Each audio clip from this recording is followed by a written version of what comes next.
Okay, Matthew chapter 20, verses 1 through 16. So the image on the screen right now is that of laborers working a vineyard. And I like this so much because their bodies and the grapevines are painted in the same contorted and twisted and sort of creative way. The vines are being tended, but it's also as if the people are being tended as well. And they are using tools to garden, as we just sung about. The next image, is a real picture of people gardening or people tending vines. And the images of the people and the images of the vines, don't they sort of twist together? As we look at this one and then this one, I see similarities. That the Lord is growing both vines and he's also growing people.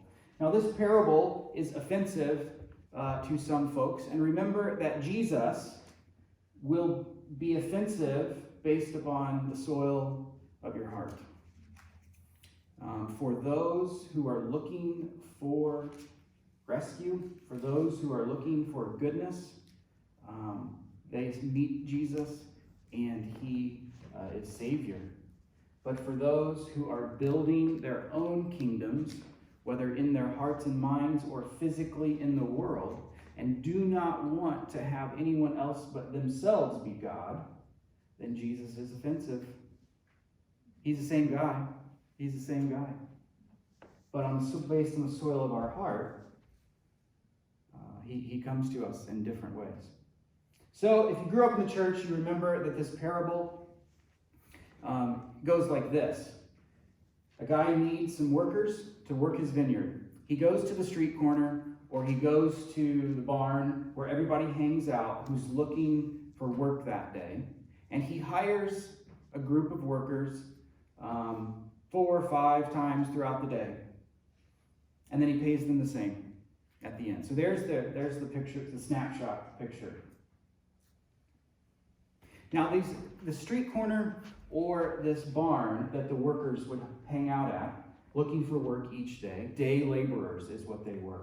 And there was a customary wage to pay a day laborer, and it was a coin called a denarius. And to receive that coin for a day's labor would be considered just, fair, whatever. But the thing is, if in Israel, if folks were hanging out at a location that was agreed upon, like a street corner or a barn, if they were hanging out there waiting to be hired, it means that they had somehow been disconnected from their family land.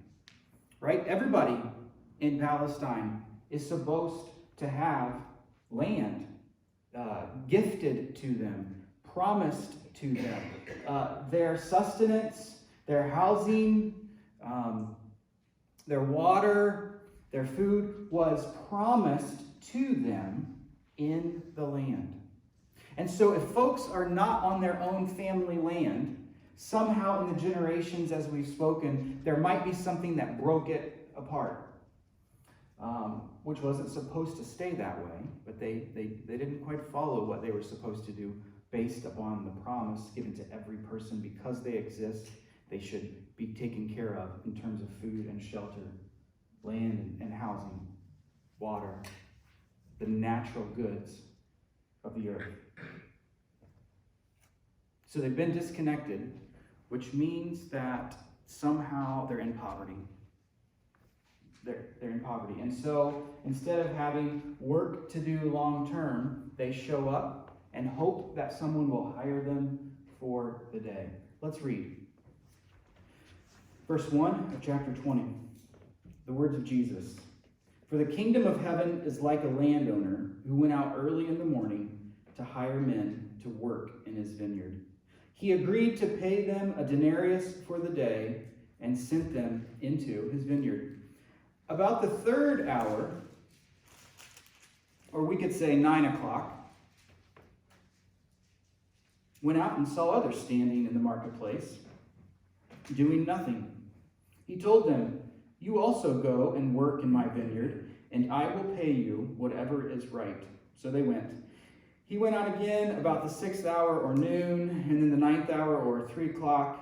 And then about the 11th hour or 5 p.m., he went out and found others still standing around. He asked them, "Why have you been standing here all day long doing nothing?" Verse 7, "Because no one has hired us," they said. He said to them, "You also go and work in my vineyard." Let's pause right there. To the first people, he hires at 6 a.m., and it's customary that they're going to work 6 a.m. to 6 p.m. That's their commitment to working for a day's wage. And then he goes at 9 a.m. and he gets another group, and at noon he gets another group, and then at 3 o'clock he gets another group, and he's bringing them. Maybe he sees that it's not all going to get done, so he needs to go get more. Or maybe he sees people standing around doing nothing, and he says, "I will take them to my home, and they can have some meaningful work. I will take them to my property. I'll take them to my land. I don't know what happened to their land. I don't know what happened to their family rights, but I will take them into my vineyard, and I'll have them work."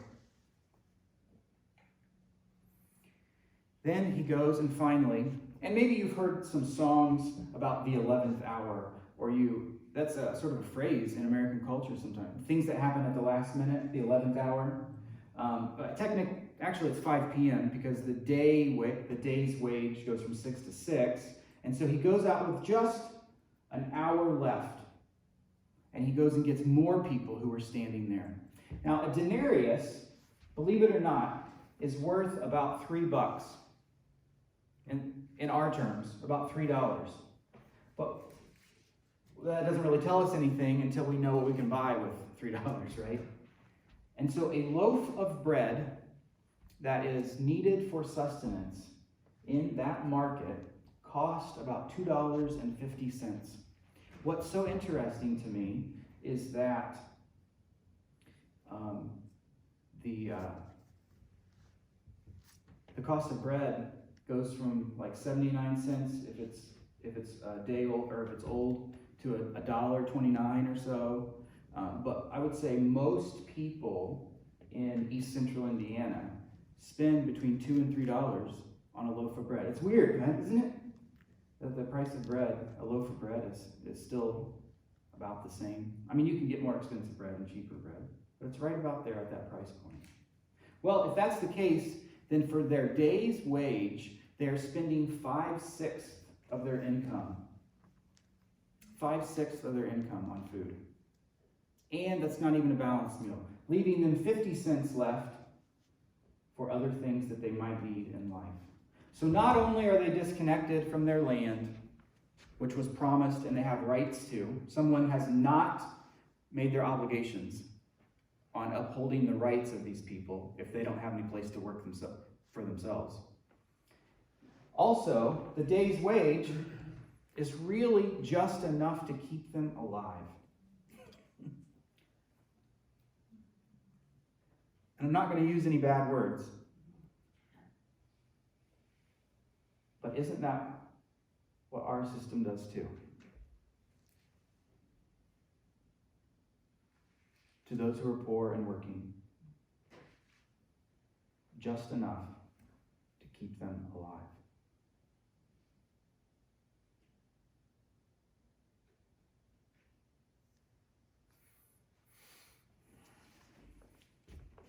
Six, 9, 12, 3, an hour left. I like that hour left bit too, because let's say that there is a little conversation at 5, and then they have to walk to the vineyard, and maybe it takes 10 to 12 minutes. Now we're kind of wrapped into 15 minutes. See, they really only have about 45 minutes of working time that they're going to do until that steam whistle blows, right? Verse 8. When evening came, the owner of the vineyard said to his foreman, "Call the workers and pay them their wages, beginning with the last ones hired and going on to the first." The workers who were hired about the 11th hour came, and each received a denarius. Pause. So Jesus is telling that this landowner, he says to his manager, hey, round everybody up, it's quitting time, and go ahead and pay them. And I want you to pay them what is the day's wage. I want you to pay them each a denarius. But here's how I want you to do it. I want you to do it by starting with the people who came last. Pay them first. Pay them first. They were in the last position. They were in the position where they haven't eaten all day. And they were in the position of maybe not finding work, not finding work at all. And maybe they had had a couple drinks because it's 5 o'clock and nobody's going to come hire them at 5. And they spent their 50 cents on drinks. And he says, I want you to pay them first. Let them eat first. Bring them the money for the bread first. And get them out of here so they can go to the market before it closes. So I want you to, manager, pay them first. And then when the folks that came at 3, then pay them second. And then go back to the 6 a.m. The people that had worked 12 hours in the heat and in the sweat of their brow. And so in verse 10, so when those came who were hired first, they expected to receive more. But each one of them also received a denarius. When they received it, they began to grumble against the landowner. These men who were hired last worked only 1 hour, they said, and you have made them equal to us. That's really the rub, isn't it? You've made them equal to us, who have borne the burden of the work and of the heat and of the day. The landowner had said to the folks at 6 o'clock, at 6 a.m., I will pay you a day's wage. I will pay you a day's wage. Do you know what he said to everybody else who got hired for partial shift? I will pay you what is fair. I will pay you what is right. Look at the text. I will pay you what is good. I'll pay what's fair, what's right, what's good. He didn't say he would pay him a day's wage. He said he would pay. So what he's saying is what's fair and what's right and what's good is that you receive money to live every day, or you receive enough sustenance to live every day just because you exist. It's not based upon what you've earned. It's not based on what you've produced. It's not based on what you've not produced. It's based on the fact that you exist, you're made in the image of God, and you're one of his children. And darn it, the people who've been working from 6 a.m., they say, they don't mince words. They don't hide. Sometimes people in the parables, they hide, right? And they're subtle, but we know it. No, they don't hide. They come out mean. Do not be generous and merciful to people, they tell the landowner. They start to tell the landowner what to do with his money. Don't be merciful. Don't be generous. I cannot believe that you have made them equal to us. Verse 13. But he answered one of them, Friend, I am not being unfair to you. Didn't you agree to work for a denarius? Take your pay and go. I want to give the man who was hired last the same as I gave you. Don't I have the right to do what I want with my own money? Or are you envious because I am generous? So the last will be first, and the first will be last. The upside down kingdom. Those who are dead become alive. And those who were the last, the bottom, the end, Jesus will serve them first at his banquet table. And if he's going to serve them first at his banquet table, I suggest that we do the same. That we give preferential treatment to those whom society calls weak. Those whom society says are out, down, or down and out. Those whom society says are far and distant, I suggest that Jesus is going to draw them close. And some of us should probably look into our hearts and say, oh, he's drawing me close. Oh, I might have been that. Or I am that. Or I've had unmerciful thoughts in my own heart. If he's drawing us close, if he's going to serve the people whom we would not serve first, if he's going to serve them first, why don't we change? First 6 months of this year, we talked about change. The second 6 months, we're going to talk about the action steps to that. And this last week, we talked about homelessness. This week, it is mercy, or goodness, or fairness, based upon the fact that people exist, not because of what they can earn or produce. And so I suggest there's a type of language we love to use. When we see a young athlete in high school work hard through the summer and they come into the fall, maybe they're playing basketball or cross country, and they really excel during the season. It's a tendency of ours, we see it in the paper, it's a tendency of ours to say, they worked so hard, look at them excelling, they got first place or they got the W, they deserved it. Like we put ourselves in the position of judge. They deserved it. Well, when we use the language of deserve, we are putting ourselves in the spot of the center of the universe. And we are the ones who determine what someone deserves or what someone does not deserve. And don't we sometimes do it that way too? I can't believe this good thing happened to that person. I can't believe they received some windfall. They didn't deserve that. Don't we say it both ways? Don't we put ourselves in the position of decider, of judge, of a person who decides what people do deserve and what people don't deserve? But I tell you, if you use that language and you use those categories and you see the world like that and live like that, I already know that you're always going to deserve good things. I already know that, right? Isn't that how we do it? We put ourselves in the center of the universe. And I want to decenter us this morning. If we are the ones who... These folks in here, they say, you've made those other people that we want to be better than, you've made them equal to us. And then they start to tell God, the landowner, what he should and should not do with his mercy, with his generosity. Do not be like that. Don't be like the person who tells God what he should and should not do with his mercy and generosity and good gifts.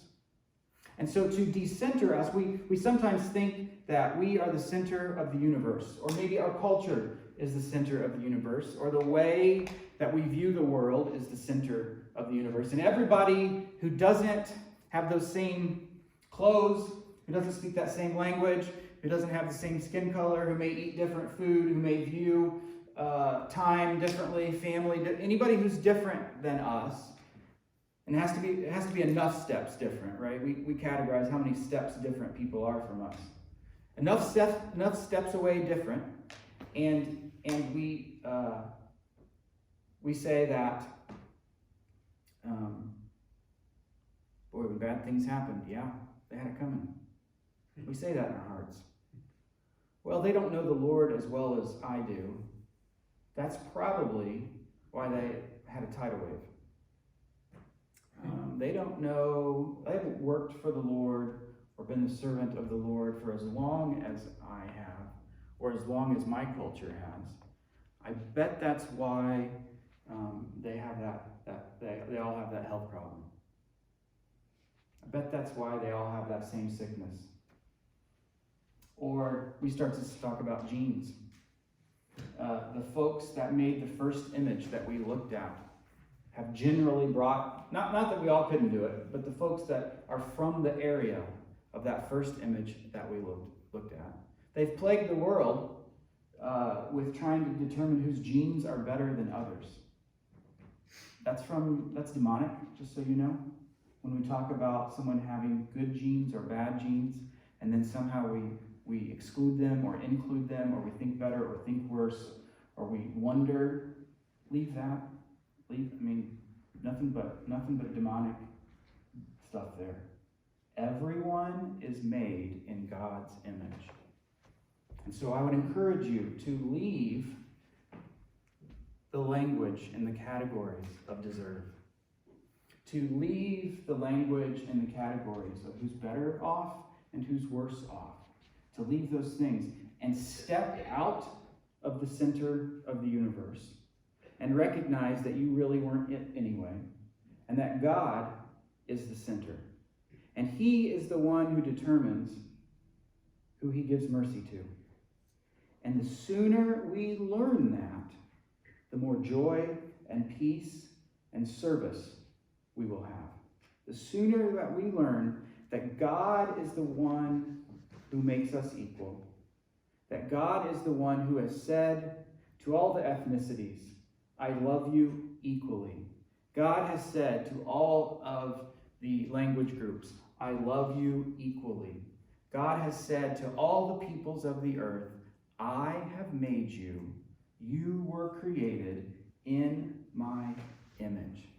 And so we need to recognize that it is Jesus who is the center, who holds all things together.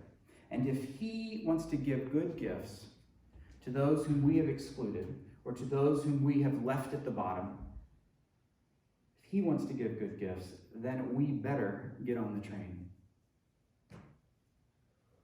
This is an age where things are increasingly becoming black and white.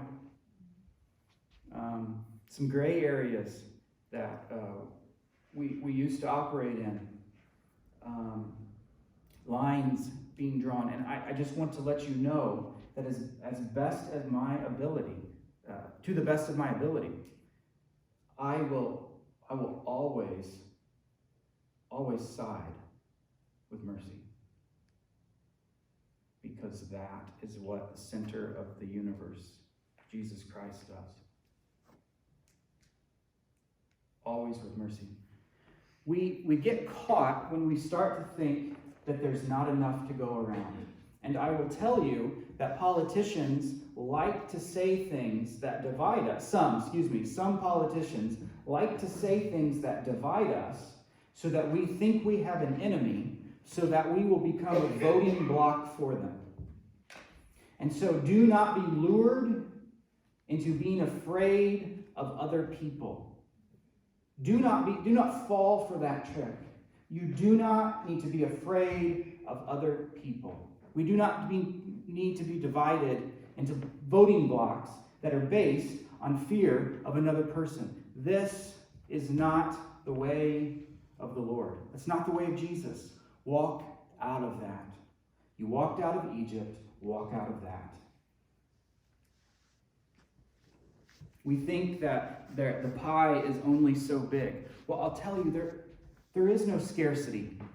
The only scarcity that there is, whether that be love, joy, peace, food, money, the only scarcity that there is the ones that we've decided should be scarce. Humans decided what's scarce. The Lord didn't decide what's scarce. We did. We said some people have it and some people won't. Or we let some people have it and we didn't say, what about those who need it? The pie it doesn't have clear lines. Or the Lord can always produce more pies. And in fact, we're smart enough to make pie after pie after pie after pie and share it around. But there's something that cuts to the quick. You're going to make them equal to us? You mean I have to participate in some system where we make everybody equal? I'm not going to do it. You're an idiot. If that's how you want to spend your money, fine. And if we will talk that way about the systems that we put in place, we'll talk about it in terms of the Lord too. We will. That's how we'll treat him. He's going to have mercy on us, but that's how we'll treat him. Decenter yourself and put the Lord as the center of the cosmos. There is no scarcity, only that which we make. And we treat people with mercy and generosity because they're made in the image of God, not because of what they can or cannot do, or how good or how bad they are. Amen? Amen. This morning we have something special. Ruby has decided to throw her lot in with us and become a member here. You know, I always say when we talk about membership, you can turn it off, sure. When we talk about